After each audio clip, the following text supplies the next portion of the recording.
There will be a panel of distinguished experts talking with our moderator. They will delve into how cities can adapt their infrastructure and policies to support this game-changing advancements. These technology visionaries include Dennis O'Leary, Chairman and CEO of DarkPulse; Andrew J. Carey, co-founder and CEO of Snap; Fan Doi, Senior Vice President of Autonomous Mobility Space 42. Okay. Now, before these gentlemen get started, I have a special guest for us making a presentation. Or at least I think I do. I do. Ladies and gentlemen, let me introduce, for a riveting special address from Lee Tai-Tu Tua, Vice Chairman of Venn Group and Executive Chairwoman of the Board of Directors for VinFast. Please take the stage. Thank you for joining us. Ladies and gentlemen, esteemed colleagues and distinguished guests, who of you have not heard of VinFast before? Raise your hand. Okay. So we have three car models on the show right there outside of the room.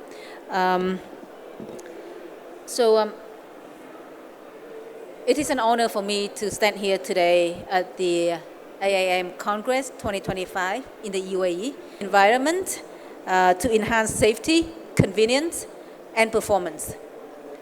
As EV become more advanced, they pave the way for other technologies to flourish, such as autonomous driving, as you've heard a lot. Furthermore, the growing adoption of EVs also support the rise of cleaner shared mobility due to their cost-saving advantage over internal combustion engine. So together, electrification, autonomy, and shared mobility will drive a future where mass transit, including buses and trains, operate autonomously, produce zero emission, and integrate seamlessly into our daily lives. So let me jump right into at VinFast, how we handle electrification, autonomous driving, and shared mobility, because I was told that we need to cut short in time. At VinFast, right, since 2022, we already stopped internal combustion engine vehicles and moved straight to EVs only. Today we have, and we committed to electrification. Today we have 7 models of EVs in Vietnam. We're adding 5 more models this year, so 12 models in total. We have, I think, 9 models of electric scooter, and we have like 2 models of electric buses, but adding more, so there'll be 4 by the end of the year. We have a quarter of the market share in automotive in Vietnam last year. We're shooting for at least 40% of the market share in Vietnam. We electrified the whole country pretty much. And this is like, we ahead of Toyota, ahead of Hyundai and other names in Vietnam with electric vehicles. So we're trying to do the same beyond the borders of Vietnam. So commitment to sustainability and electrification is key to VinFast. Next topic, autonomous driving. So we think that autonomy is a logical progression. EV serve as a perfect platform for integrating autonomous technologies. The software, the sensor system can be continuously updated to improve driving performance and safety. And at VinFast, our vehicles, depending on the model, right, from the $10,000 EVs for mass market to more expensive model VF9 that you can see out there, they all have autonomous driving features in them. However, we think that the full autonomy remains just work in progress, as we recognize that we must be ready for adoption as technology mature, but it's not there yet. So to prepare, VinFast is designing vehicles with over-the-air update capabilities to keep them future ready as autonomous technology evolves. Finally, about shared mobility, which is the future of urban transportation. So urbanization is accelerating, putting the pressure on cities to provide efficient, sustainable shared transportation options. And one of the most obvious solution is electrification of public buses, which can help reduce congestion and improve air quality by replacing the high emission fleet. VinFast, in the past five years, have been supplying electric buses to set up what we call VinBus in major cities in Vietnam. We have hundreds of buses helping transporting millions of Vietnamese in emission-free buses. But starting from last year, we've done more than that. We started supplying electric buses to our partners in public and private sector, starting from Vietnam. But this year, we're expanding outside of the border of Vietnam as well. I think this year, we target to deliver about 1,000 electric buses in Vietnam of all type, from 10 meter to 8 meter to 6 meter. And next year, the volume is expected to be a lot higher. In addition to VinBus electric buses, we have two group companies within Vingroup. We call GSM, Green Smart Mobility, which is a green Uber, a green taxi, taxi fleet in Vietnam, and the GF, which is Green Future, or simply green car rental businesses. This company contribute to further share green mobility in Vietnam and beyond the borders of Vietnam. Just to make a note, GSM, our green taxi company, after less than 2 years of operations, we already have close to 40% of the market shares in Vietnam, beating the largest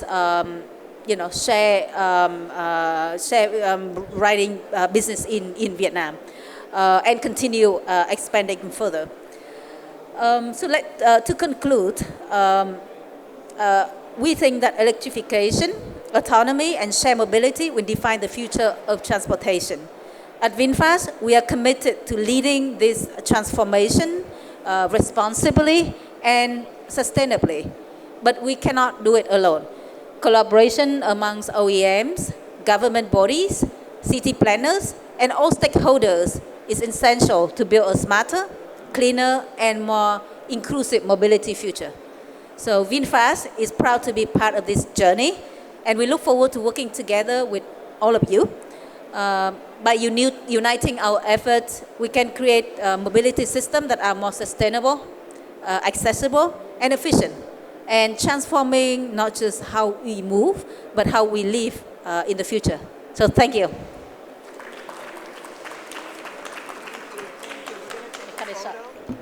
Okay, gentlemen, I introduced them previously to you. Okay, again, this is a session on Mobility 2030, electrified, autonomous, and shared transport systems. We're going to take you through an exhilarating journey into the future of mobility. You have three distinguished professionals in the industry of blockchain, AI, advanced mobility. You also have individuals here, and again, I'm going to read to you who they are. You have distinguished experts from Snap, the co-founder and CEO of Snap, Andrew Carey. You also have Dennis O'Leary. Is Dennis O'Leary joining us? No? And then you also have Fan Shui, Senior Vice President of Autonomous Mobility Space 42. Let these panelists on the stage and take you to exclusive insights of technology and strategy empowering the future of mobility. Buckle up and enjoy this ride. Thank you, Arlene. Um, so I'm so fascinated at this ongoing session that we are going to have. Basically, mobility. We are in the future of movement. Now, first of all, I would like to thank AIM Congress for arranging such a session on mobility. And with me, I'm formed by distinguished guests, both from the engineering side and as well as the technology side. It's also strategic that we are in Abu Dhabi, where there is huge investments happening in terms of smart mobility, electric vehicles, autonomous mobility, and shared transportation. Now, given the aggressive nature of this emirate, it is supporting a lot of startups into this widely accepted domain, which has a huge barrier of entry. In this panel, we'll discuss about the challenges, the innovation, and what are the acceptance that is required for startups to start. So at this point, I would like to take the moment to introduce my fellow panelists. I'll start with Mr. Andrew Carey from Stamps Transportation. Yep. One, two, there you go. Hi, my name is Andrew Carey, co-founder and CEO of Snap Transportation. First of all, I want to thank Smart Cities Council for inviting me to present today. Snap Transportation is the first of a kind in the world sustainable alternative to personal rapid transit. There's information outside that you can take, but our focus and our work in this particular area is to help alleviate the problems that are caused by 80% single occupant vehicles that are on roads throughout the world. And that number one problem is traffic congestion. And so we frame our work against that there's 1.2 billion vehicles on the roads today, and that's going to go to 2 billion vehicles in 10 years, if not less. Traffic congestion will ultimately be a commercial, commerce, and equity and access issue in less than 5 years. And so if we're not addressing that issue, then we're not going to AI ourselves out of the problem. We're not going to blockchain ourselves out of the problem, that we have to have a common language around what it means to have sustainable and scalable alternatives to mobility of the future. And Snap Transportation is but one of those alternatives. Thank you, Andrew. We have some questions for you later, but at this point in time, I invite Dr. Fan to give us introduction. Just make sure I can be heard. Yes, we can hear you. Clear.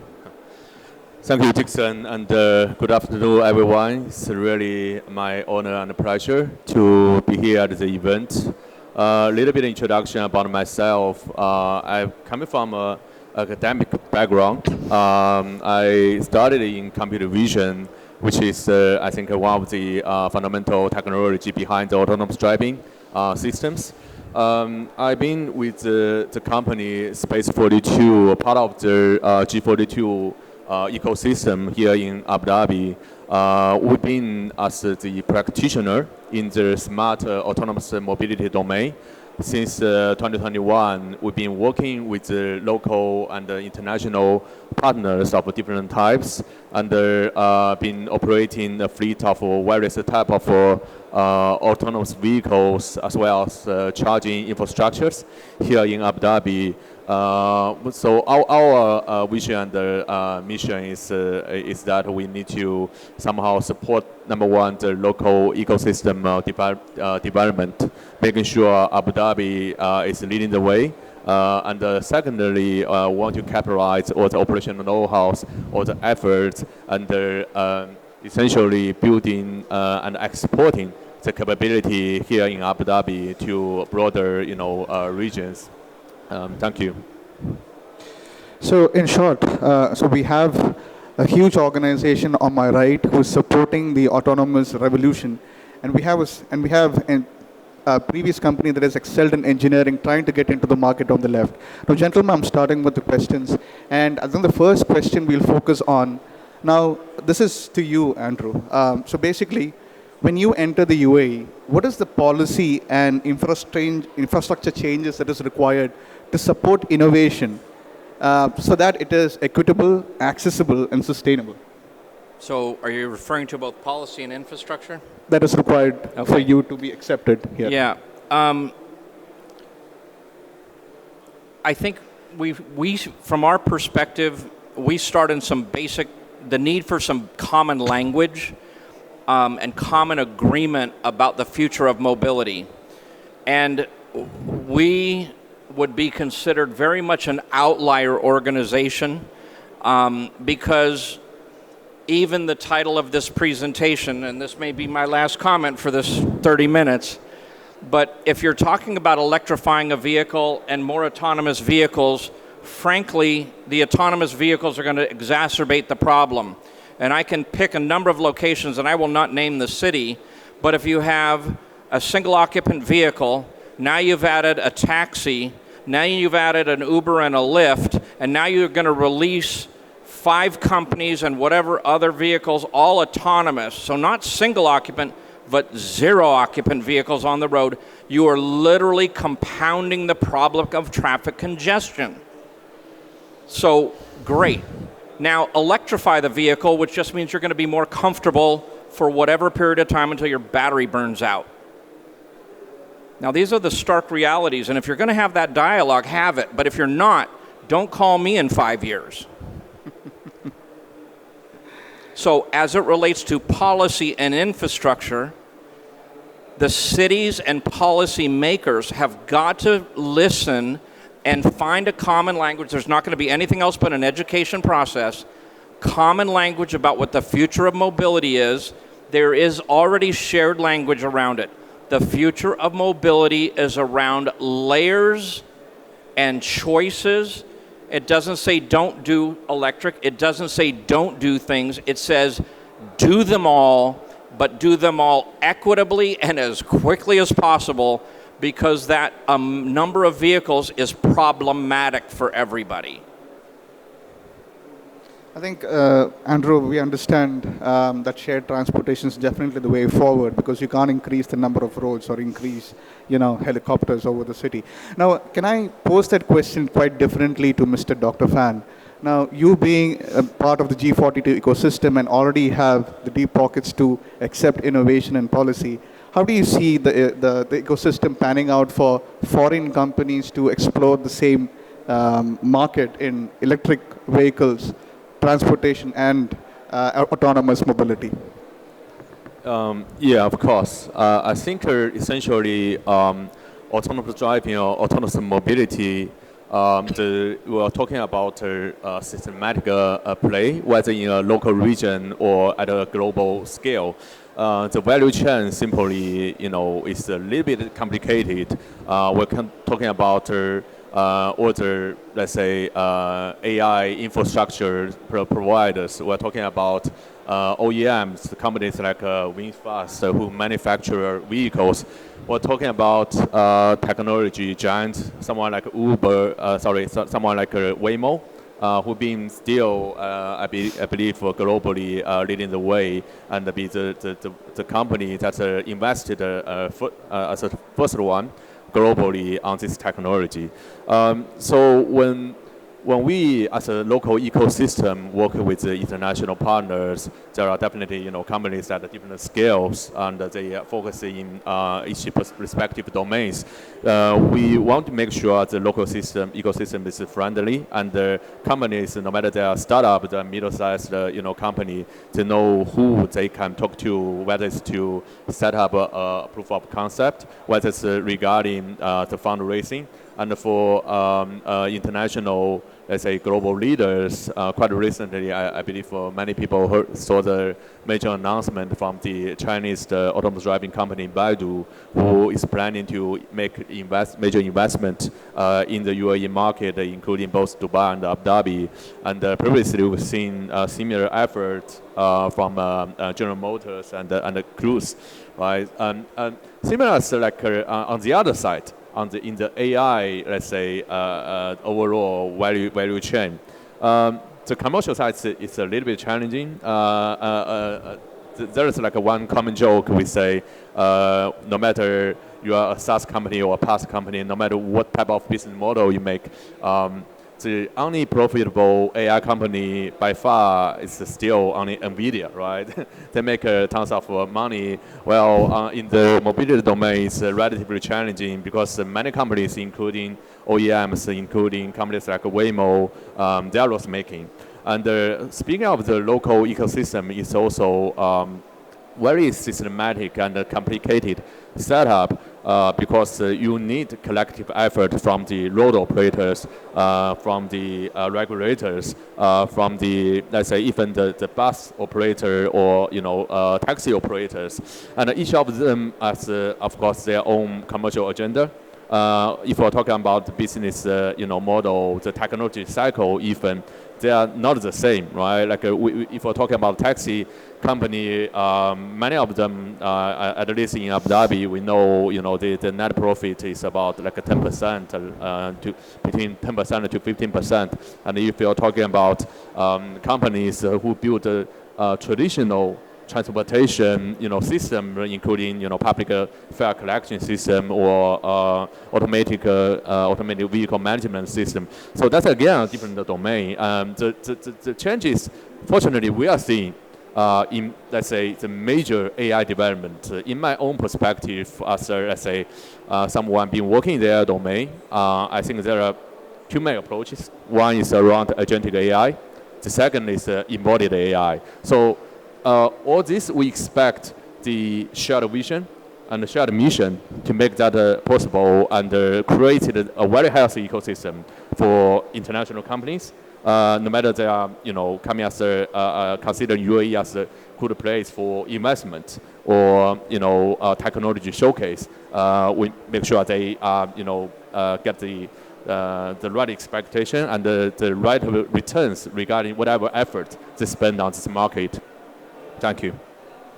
Thank you, Fan. I think you've emphasized the point that Abu Dhabi playing a huge role, a critical role into accepting EVs and autonomous. We are just to have another layer, we also have the air taxis being launched next year. So that means there's a lot of acceptance and understanding of mobility happening. Now, I know you touched about AI playing a huge role. Now the question is to Andrew. The question is going to, I know that this is a funny topic for you, but still, we are in the era of AI and data insights. Given that technology has shaped a huge role into shaping where we are now with respect to different verticals, standing on the subject of mobility, how do you see this panning out, and how does this being benefited by your individual company at Snap Transportation? We're safe. Okay. So in AI, it's hard not to talk about our system because we're just the first doing it. AI, don't run from it. I'm probably the slow learner in it. That's why I hire people that are much smarter than I am. But for system, I ran down the list before I got here. For baseline data for our system as we start the distribution of our model, for our general operation of our ecosystem, the operational efficiencies, operational health of our system, because when you see what we do, you'll understand in greater depth. Our systemic health of our system, both in a systemic level as well as pod health, as we would refer to it, and then also the distributive support, both within a particular municipality, but we also do our work is designed to do it globally with micro-manufacturing, mini-franchising and licensing, and micro-distribution. So an AI driver is a logical grease to make the efficiency of our system run well. Thank you, Andrew. I surely see the impact that is happening. We can be slow to AI, but definitely before AI catches up to us. Now, just a last question, Mr. Dr. Fan.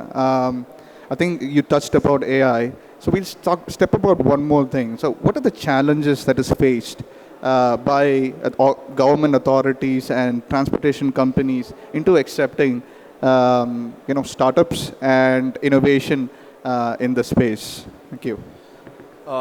Yeah, of course. I believe there are many challenges, but the the top one in my mind is that about belief. Okay, I think very likely we can refer just taking like 2 to 3 years back before ChatGPT is getting so popular, right? There are so many companies, including ourselves, we were spending efforts building chatbot, building language models, like all the neural nets, the transformers, they were not like created in 2024 or 2023. They exist, far before that. But without seeing the value through some products like ChatGPT, for example, I think the general public or there are important stakeholders, they are not that much convinced regarding this is definitely going to be happening, and that makes actually a big difference. I mentioned about the systematic collective effort regarding the ecosystem or system deployment. Without that belief, you don't expect a proactive, mentality on important stakeholders to contribute as per their part, per their responsibility. And getting back to the embodied AI or autonomous driving domain, right? I believe that we are before that singular point. We haven't really gone through reached the ChatGPT moment, I would say. So there are still doubts. The doubt around whether level 4 robotaxi business can be, economically viable or sustainable. Doubts around whether L2++, like Tesla FSD, this type of technology is that much technically reliable. So quite recently, we're actually working with the local transportation authority. We plan to start a campaign. This campaign, the singular purpose of this campaign is to build up general public awareness, making sure people have the right understanding regarding what is possible, and also to a certain extent the maturity of the current autonomous driving technology. I believe this is something I would be very confidently saying, and I think Andrew would very much agree with me as well. On average, if we're talking about on average scale, autonomous driving system can outperform already human drivers. It's pretty much more like an ethical issue. If there's an accident, the faulty party, the one that is liable, is a machine system or a human, driver, right? So I think still general public people would not that much accept if someone got killed and it was the fault was actually from the machine. Then we don't really have the regulation framework to support on the technology provider, be it autonomous driving software developer or the OEM, being ultimately liable and responsible for that accident or incident. So these are all the challenges. But on the top of all the challenges, it's about the shared belief, and to achieve that, establishing public awareness on the technology is very important. So Dr. Fan, thank you. So to summarize, the challenge is, are you okay will you buy an electric vehicle tomorrow knowing that your charge will last for the end mile? Would yourself drive in an autonomous car that purely runs on data and technology? Or are you comfortable into sharing with another peer in a shared transporter system? It's all about trust. It's all about the mindset that you have to nurture. And I think this is also a challenge that is faced in the space. And I think that comes to the end of the session.